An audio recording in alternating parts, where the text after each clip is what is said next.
Ladies and gentlemen, fight fans all around the world, let's talk some boxing. I'm what you need. So the upcoming fights over the weekend, one of the more interesting of the upcoming fights is Tevin Farmer versus Jojo Diaz.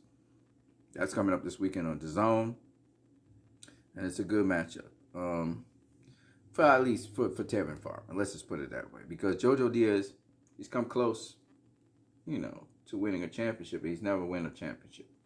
So here he is at Super Feather, going again after another title. Hopefully, in this title fight, he does well.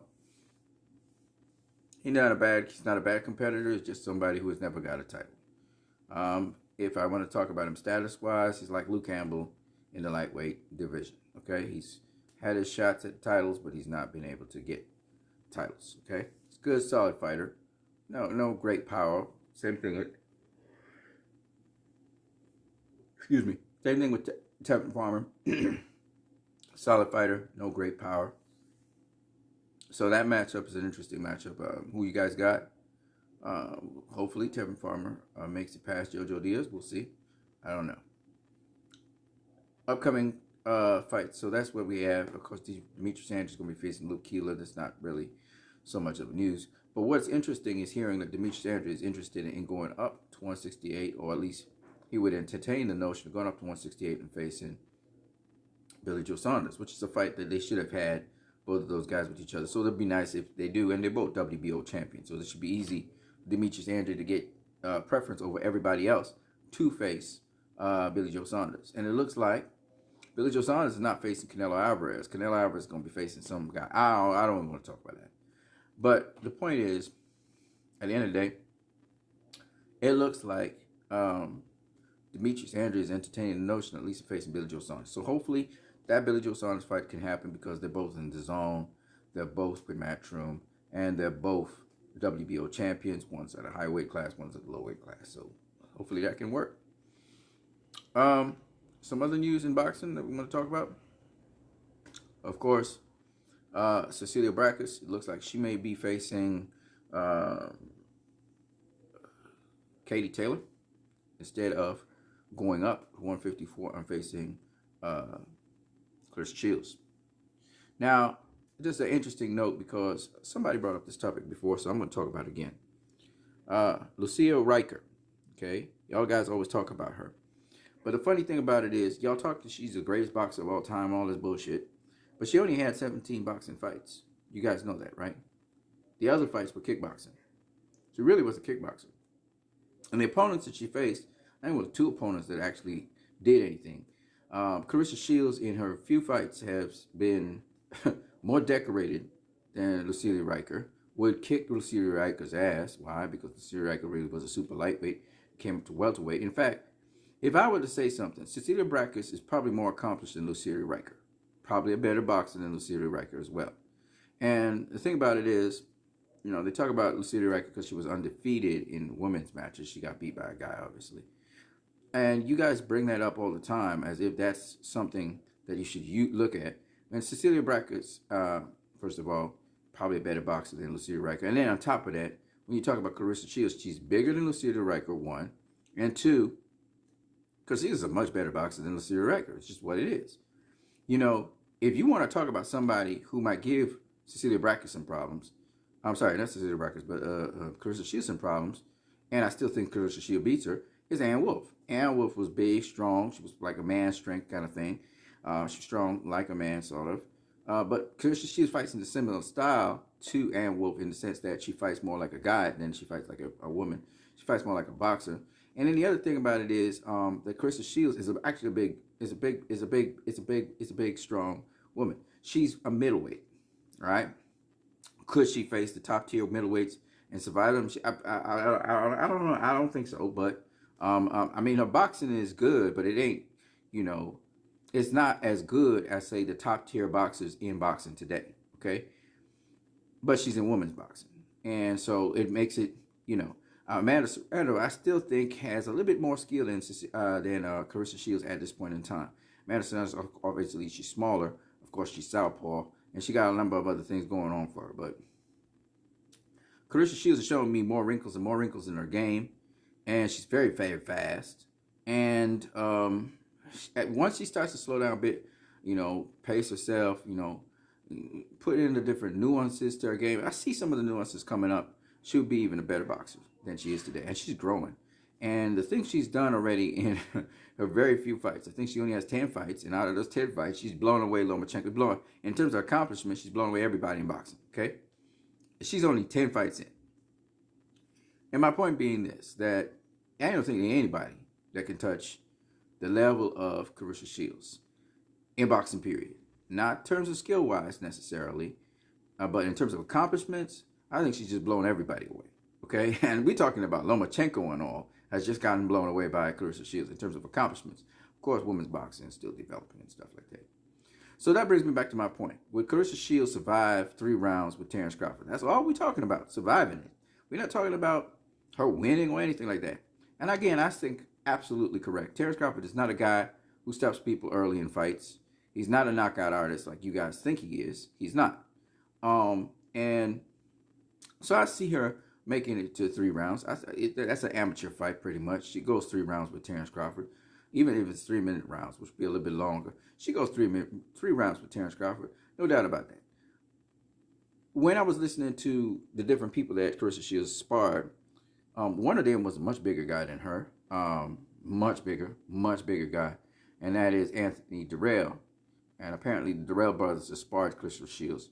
Now, they took it easy on her. Anthony Durrell said, she's a woman and stuff, but he was looking at the skills. And skill-wise, they thought she would dominate the women's game. I don't think she would dominate the men's game.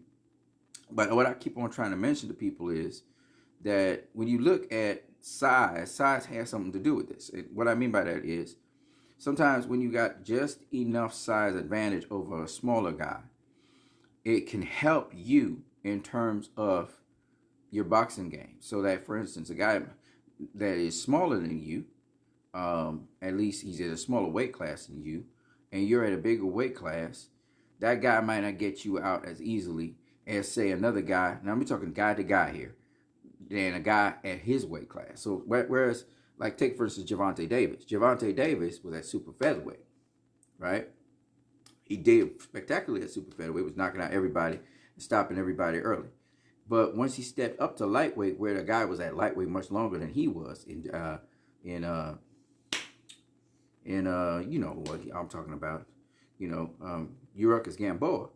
That's a seasoned vet, but on top of that, he's a bigger guy than Gervonta Davis. He's been fighting at a bigger mass. I'm not saying he's physically bigger than him. I'm just saying he's fighting for a higher weight class.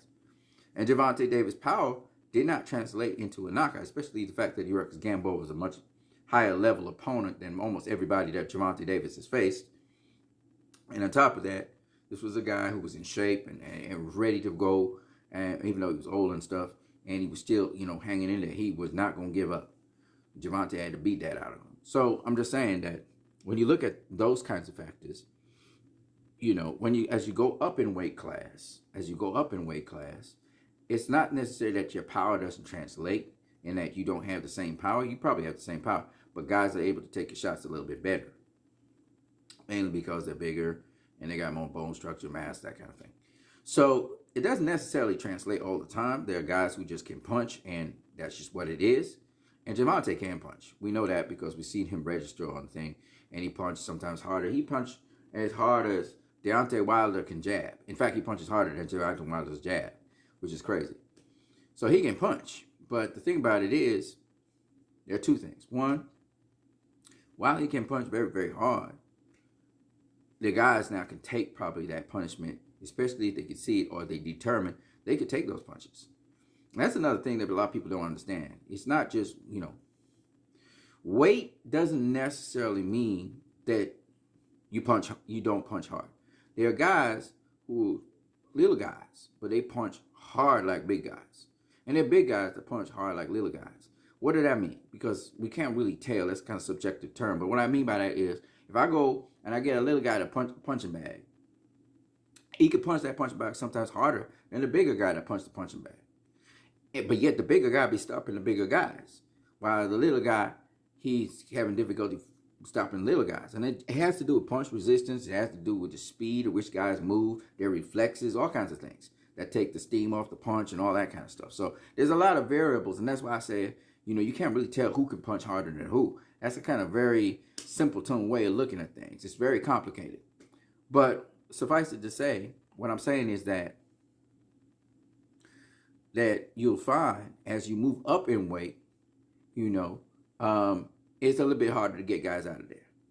All right, for some people. Some people it's not, and so it differs, you know. But as you usually when you just move up into a weight class, into a higher weight class, you know. Okay, take for instance, I'm gonna use a couple examples here. Manny Pacquiao. Manny Pacquiao was wrecking everybody when he moved up to welterweight, but he couldn't get Timothy Bradley out of there. Couldn't get Timothy Bradley out of there, right? Because Timothy Bradley wasn't going anywhere. Timothy Bradley mentally decided he was going to stay in that fight. And no matter what Pacquiao did, he wasn't going to get dropped. He wasn't going to get stopped. All right? And we seen Timothy Bradley just had that mental fortitude. And Timothy Bradley not a big dude. You know, you looked at Pacquiao. Pacquiao, he got Cotto out of there, right? He got Oscar out of there, right? Then he jumped up in weight and he destroyed Margarito's eye, right? And then, you know, he had done some damage to Joshua Clark. He had him on the defensive. But when it comes to Timothy Bradley, he couldn't get Timothy Bradley out of there. Right? Why? Because Timothy Bradley also had equal reflexes. While Timothy Bradley came to fight, he fought smart. So there's all these little things you got to think about. Even though some people argue that Pacquiao beat Timothy Bradley, he didn't get him out of there. Right? And he didn't even drop him. And that's a testament to the fact that you can't just look at punch and pound. You have to look at what these guys are doing in the ring. What are they doing to each other? What are the things they're doing? How they're tiring out each other? How you can make a guy miss? How, you know, all these little things you got to look at in boxing. Anyway, back to my point. So, based on that, that's why I'm looking at what Claressa has done in boxing. And you have to acknowledge it. Now, some people say, well, Amanda Serrano is better than Claressa Shields. Well, maybe, but at the end of the day, Claressa Shields has accomplished quite a lot in boxing. And she's still evolving as a fighter. She's still growing as a fighter. And I'm seeing now nuances in her game. I'm seeing her improve as a boxer. And I just don't think that, I think her defense is not bad. She doesn't have bad defense. And I just think that, I think she has the size to be able to handle some of those men in boxing. Of course, we're talking about guys probably not near the level of a Terrence Crawford or those kind of guys. But I think she gets a couple wins against guys in boxing. Definitely. But again, not guys necessarily at middleweight, even though I think she beat some middleweights. Not top tier middleweights, but some middleweights.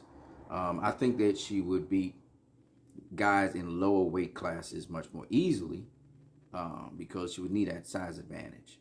And even though she's a woman, she would need the size advantage. I think the size advantage. Now, some people say, well, what do you mean by size advantage? I mean, she can be able to move her weight around a little bit and tire them out and stuff like that. It depends on the guy, of course. And Claressa can fight on the inside. So she can fight on the inside, she can fight on the outside, which is good for her. And if she keeps on going to the body, she would help to wear down her opponents. And so I'm just saying all of this to say, I'm not trying to push that she goes and dominates the male industry, because that ain't going to happen. She ain't going to dominate men's boxing. I don't think that will happen anytime soon. But what I'm saying is, she's proving that these very few fights that she's a legendary fighter. Some people argue now, Layla Ali would beat Claressa Shields. I'll look at that and say, no, I don't think so. Now, Layla Ali, good boxer, but she traded too much.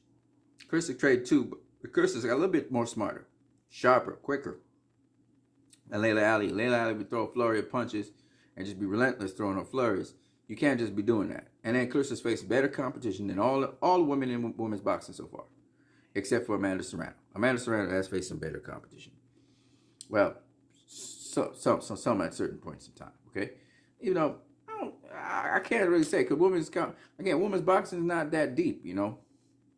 So it is what it is. But nonetheless, I mean, you got people with Olympic backgrounds, some pedigree, some people who actually know what they're doing when they go into the ring.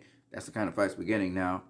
And so I've seen some smaller fighters beating some bigger dudes and all that stuff, and I'm really impressed with some of the fighters. Another fighter I thought was really impressive, I'm trying to remember her name right now. She could switch from orthodox to southpaw. She just fought another lady and she beat her ass bad. A piece of the woman's face came off. A piece of the woman's head came off in the ring. But it was a good fight. I can't can't remember what her name is, but she's also a very good fighter. So anyway, I'm just talking about that because there's another subject that came up. I'll catch you guys later. Leave your comments in the comment section below. Shout out to Tommy Temper. I see you, dude. And he just did a video on Tyson Fury, and that he beat the 10 count, which we already knew. And not only did he beat the 10 count, he also got up before 10 seconds had elapsed. I don't know why people keep on trying to harp on that, as if somehow, some way, they're trying to say the referee gave Tyson Fury time or some kind of thing like that, which is not true. Not true at all. Anyways, I want to hear what you guys think about Tyson Fury, Deontay Wilder rematch. Do you think these are the top 2 heavyweights in the heavyweight division right now, and Anthony Joshua probably the 3rd best? Or what do you think? Leave your comments in the comment section below. I'm going to catch you guys later. You can also subscribe to my channel, as well as share, as well as you can comment, as well as you can donate to my channel via Western Union or MoneyGram. Do remember I take donations. I'm going to catch you guys later. Peace.